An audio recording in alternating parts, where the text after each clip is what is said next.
Hey there, welcome to another episode of Lemon64 Play Guides and Reviews. In this week's special episode, I present a game which wasn't even released. It's 1987's Anteater, developed by DCR Software and not published in 1987.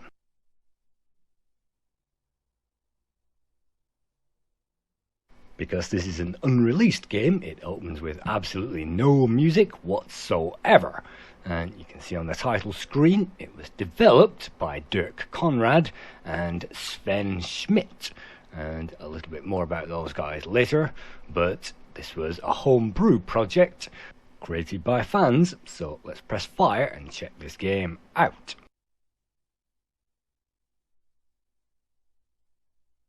Anteater is a collect 'em up, and in this game we play as an anteater, otherwise known as an aardvark, or rather we play as its tongue. And it's our job to guide that tongue around all these tunnels and caverns, picking up these ant eggs, and if we manage to snag any ants along the way, that's bonus points. And you can see the ant eggs are rather large, they're unmissable, and they're also dots sprinkled around like Pac-Man, and you have to collect all those macro pills in order to complete this level.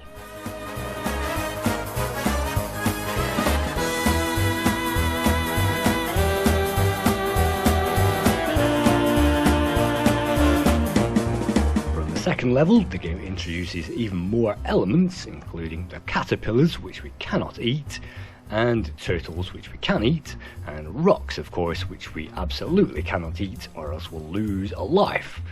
There are a number of ways to lose a life in this game.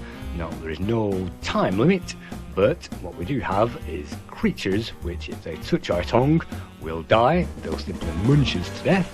And if we touch a caterpillar, we'll die, and if we swallow a rock, we'll die. So it's not a pushover by any stretch of the tongue, and sometimes you have to make plans and divert plans and plan ahead in this game. Sometimes you have to just wait patiently and wait for those obstacles to disappear.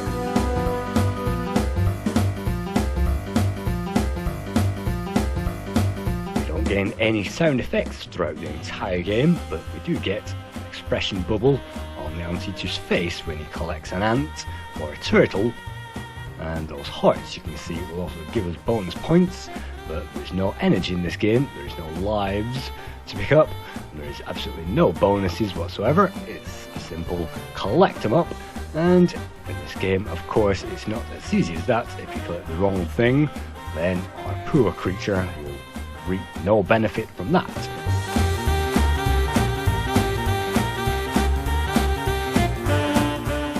But if you are careful and really tap those controls, and you are really delicate, sometimes you can feel your way around these caverns, and you can take your time and take these out.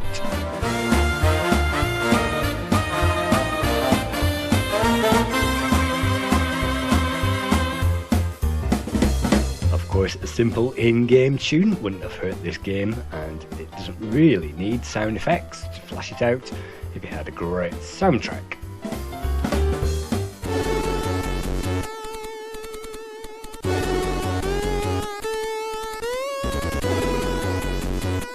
The game mechanics are very easy to understand and follow a similar pattern to Oil's Well, released in 1983 by Sierra Online, and I Did the Aardvark, which was also released in 1983, and similar games like Aardvark by Bugbite, released in 1986, and the latest one on the C64 was Pipeline Run, released in 1990.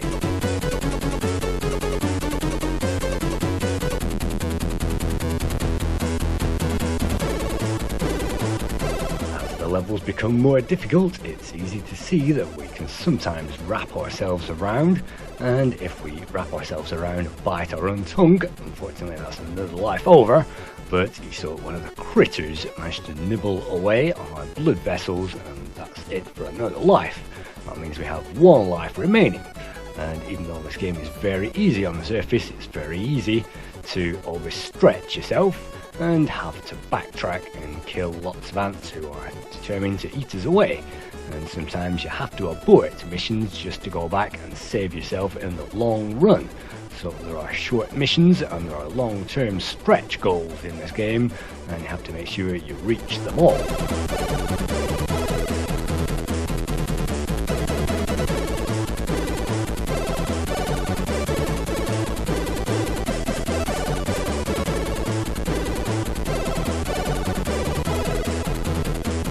So that sometimes the controls are just a little bit finicky, and sometimes you have to make sure that you're absolutely on the pixel in order to push up, which draws your tongue back up, and you have to follow that along. You can't just push up and expect the whole tongue to retract. You have to push that in the direction of the tunnel.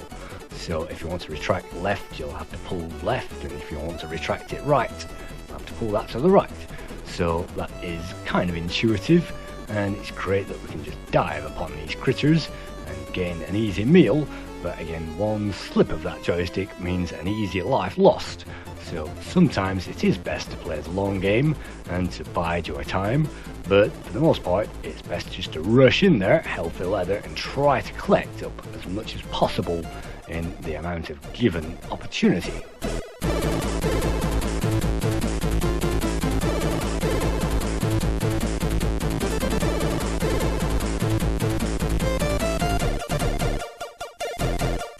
Sometimes it's great that we can make it back in time to defuse a walking time bomb making its way across that screen, and we can make it back and do all kinds of amazing things, but again, you sometimes have to wrap your mind around in knots just to take care of these things, and then make a mad dash towards the last few items that you need on this level.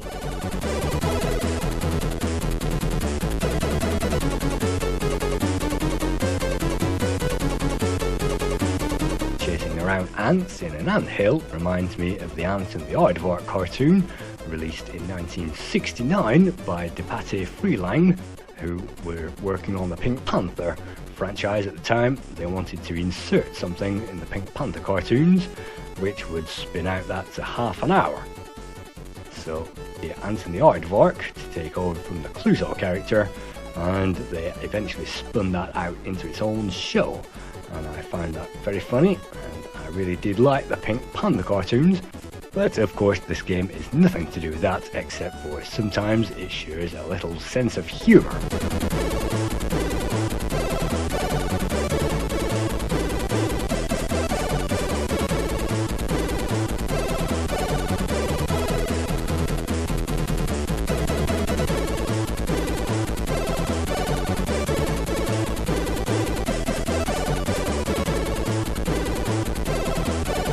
On the next level, things really do become tough, and it's easy to wrap ourselves in knots trying to work this out.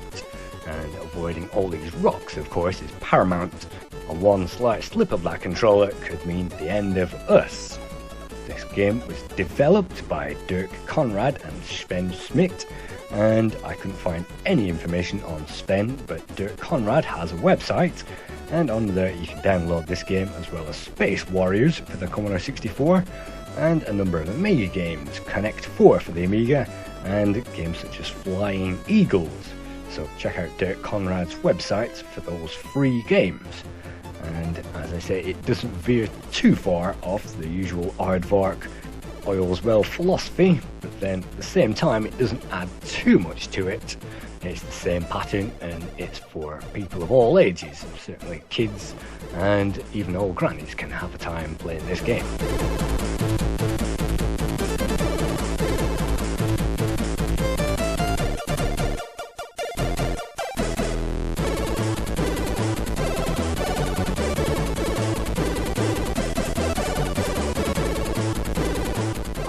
Graphics are reasonably well drawn on a Commodore 64, certainly not as busy as Oil's Well, but it's certainly easier to see what's going on and what everything does.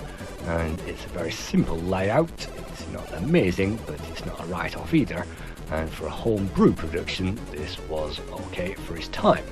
But of course there's no music and there's no sound effects, but that doesn't mean to say you can't play your own music in the background.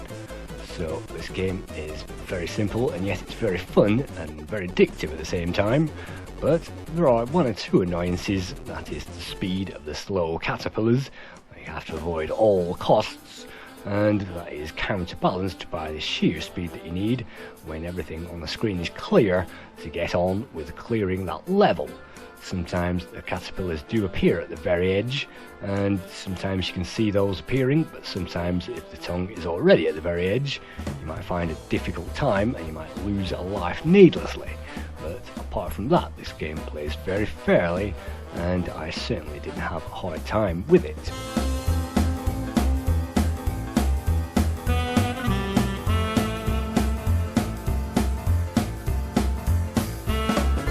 Anteater is among the collection of games in the games that weren't back catalogue, and if you check out the games that weren't website, you'll find this, and you'll find many other games as well, some of which I've checked out.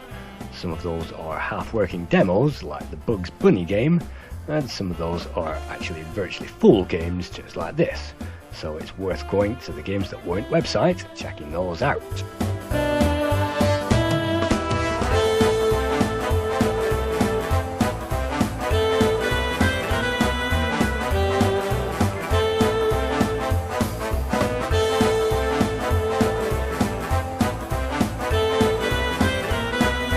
C64, we seem to be backtracking a lot on this level, trying to avoid imminent danger, and yes, you can leave that tongue waggling just to attract those ants, and they'll just simply wander blindly in there. But the level is almost complete, just a few more things to take care of. Whoop, avoid that caterpillar, and it's deciding the correct moment to leap out and clear this level.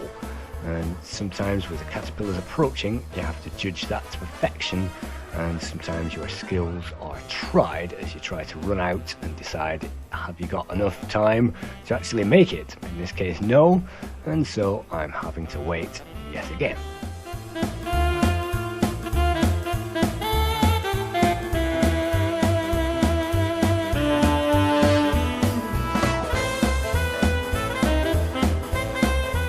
No releases of this game, so there were no magazine scores or reviews either, and this doesn't even appear on the Lemon C64 website because it was an unofficial game. So whoops, unfortunately just swallowed a rock there. But I think that this game is worth at least a 6.5, maybe even a 7 out of 10. It's a little bit annoying that you have to tiptoe around some things, but if you can imagine this with music and sound effects, then it would be quite an addictive game. But I'm not quite sure whether it ranks up there with the best. It's certainly a novelty. Thank you.